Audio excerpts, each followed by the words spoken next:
Welcome to Married to Portuguese.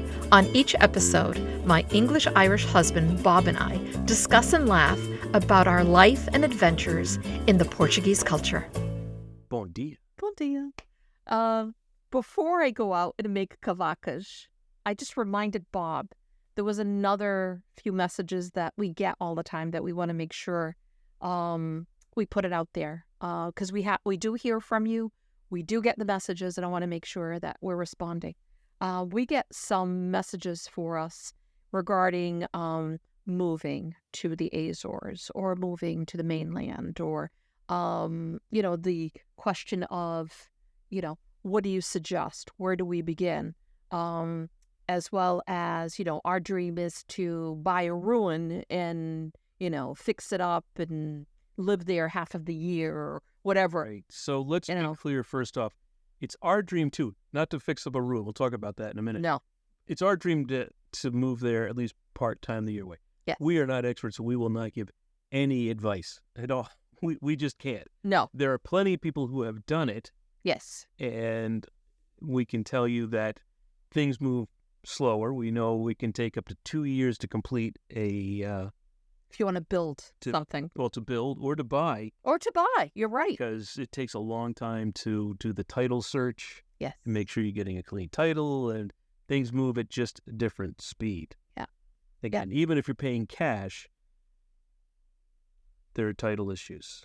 Yeah. I mean, we've heard can be. We've heard from people who still have family, whether it's in the mainland or have family in the Azores. If you have that, consider yourself very lucky, because they're able to do things and so that you don't have to get on a plane and get over there all the time for different things that you need to do. But I know for us personally, I know when we're ready to live there a few months out of the year, I know that I'm going to have my cousins or my cousin be the person who kind of is the front man for all of that stuff, because they know the ins and outs of all of the paperwork that needs to be done and so forth and so on. And but we really love to see people doing it, like people who have no family or have like no one. Right. They just felt a call, or they went there to visit and they fell in love, and now they want to live there. So yeah. So there are. I think we mentioned a couple of podcasts ago.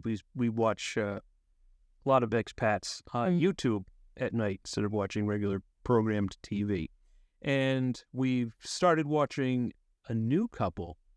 So there are two couples that we're watching. There are the Newbies. That's the name of their channel, Newbys.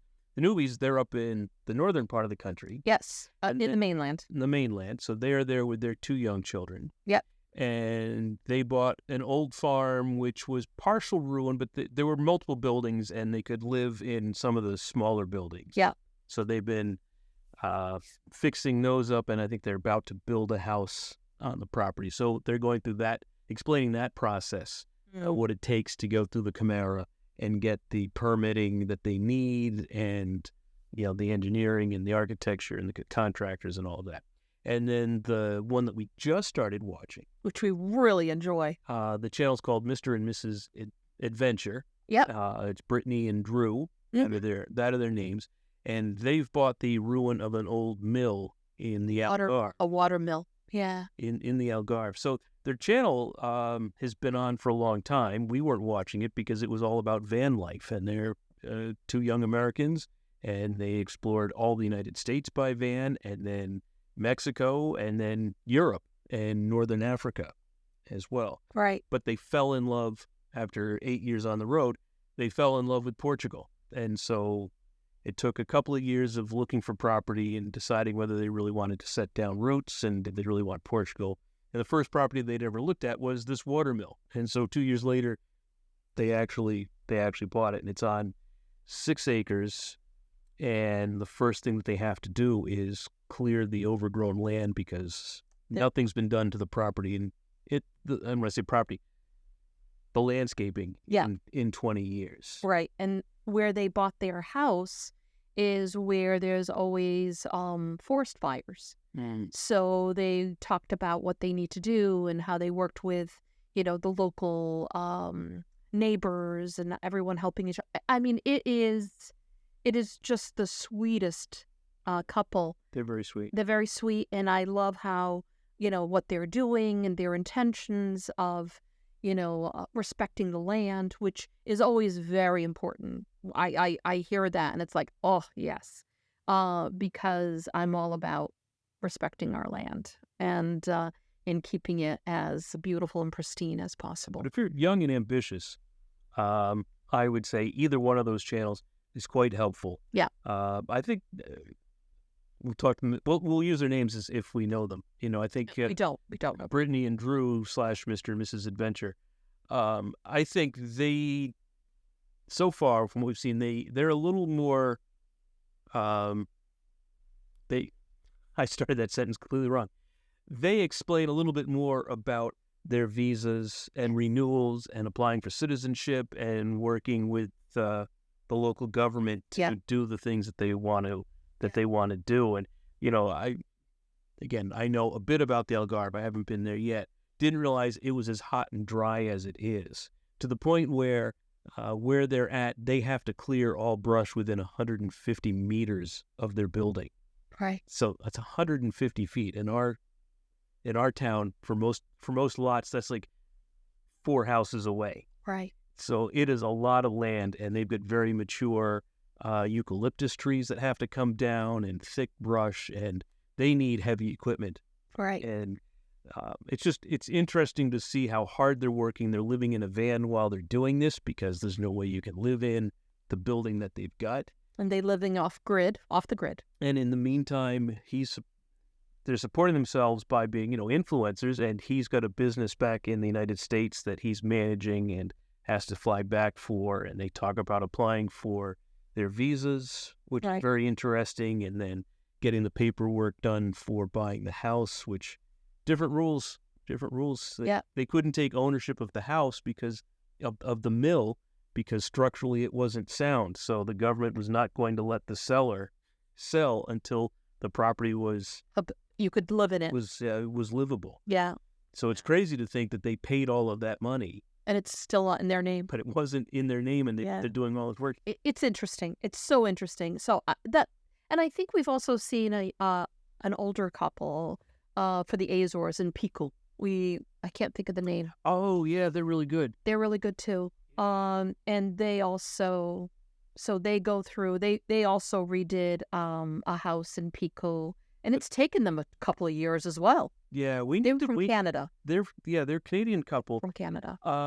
So the property that they were fixing up, at least what we saw, they're going to use for Airbnb. Yeah. So we haven't seen enough. We've probably tried to go back and find some of the older episodes to see, how they started. Right. Because I think he's Portuguese or she's Portuguese. He's Portuguese. His family is from Pico. She's Canadian. She is not Portuguese. So they're a little different in what they're aiming to do. Yeah. And the fact that he's from the island, and whereas the Newbies are English, and the Adventurers, Mr. and Mr. Adventurers, they're from the United States. Yeah, they're Californians. Yeah. So it is. Again, I appreciate all the questions that we get, but when it comes to moving there or buying property or, doing any of that stuff, I am so sorry. We can't help you with that. Again, if you have family there, if you have friends there, they are the first line for you to be able to help you. Especially where, there's some people who are like, well, I'd like to live there for a couple of months. I don't want to rent. I want to own. So what do I do? Who do you have watching your stuff? People think that we have a place there already. Sadly, no. We don't. When we go there, we stay with family or we stay at a hotel or, it's, we do not have our own place. But we've learned from friends that have places over there on various islands. And it's a concern because they have to worry when they're not there. They worry about the property. Is it safe? They would make sure they've got security. Yeah. They need somebody checking up on the property. Somebody has to watch the landscaping. Yes. I remember one gentleman that I had met in the language class. He had a house, either Pico or Fayal, I don't remember which, and they'd had a big storm. And the house was next door to, I don't know, his sister's house or another relative. So it was up to the family member to then find somebody to fix the roof and the other issues that had come up. And, it's a lot. Everybody's busy, but you're dependent on somebody, and you can't not fix it, especially like the roof. And, you get such situations in the islands with the humidity, high humidity, and mold, and you've got to keep everything protected. Yeah. And then we've got friends who've had property there, and it's pressure to think, well, I guess I have to go there this year and stay there long enough. And when you get there, there's work that needs to be done. Yes. So it's not as relaxing. Yes. There's a lot to it. Yeah. There's a lot to it. I think for us, renting is probably going to be our best bet. We're going to rent first and see where we want to stay. I think that's what we tell people when they do get to ask if we bought or if we're living there or if we live half there or whatever, is when we are ready to do that. We're not ready yet. We still have a lot going on here in the United States that I can't just get up and go for 3 months or whatever and be away from everybody, especially when we have little baby grandchildren right now. I'll tell you what I don't want to do. What's that? I don't want to fix up a ruin. No, I don't. I think the prices are so attractive. But we're past that age. I think we're past that age. I turned 40 recently, and yeah. See, the memory's the first thing you got.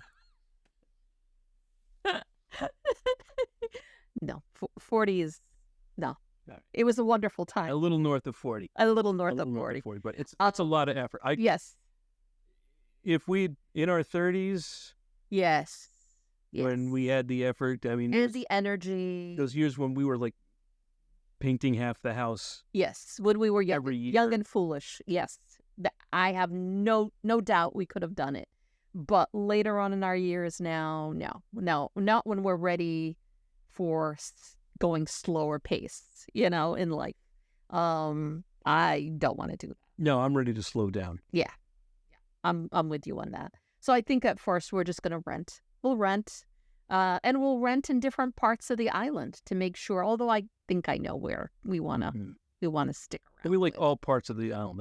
That is part of the problem. Yeah. But there's other logistics, right? You've got to think about a car. You've got to think about health insurance. You've got to think about how your bills are getting paid while you're away, and it's just a lot. There's a lot. So, whole part of this podcast was to make sure that you guys know there's these two channels that we watch on YouTube. The Newbies and Mr. and Mrs. Adventures. Or Adventures. Adventure. Sorry. And so, yeah, I mean, we're really enjoying it. And if we're enjoying it, for all of those that are always asking me questions about that, you're going to enjoy that too. So I hope that, if you're young and you're able to do that and your wish is to buy a ruin and do it, I mean, there's plenty out there. There's plenty. There's so many. You just have to stay within their legalities. Like, you can't expand that. Anyway, you'll find out. There's a lot of legalities. There is. But, I mean, God bless if you want to do that. Now, let's make some kavakas. Okay, now I have to make kavakas. All right, guys. Bye now. Thanks. Bye. Thank you for listening. Don't forget to hit the subscribe button, and we'd love to hear your ideas for topics. Ciao.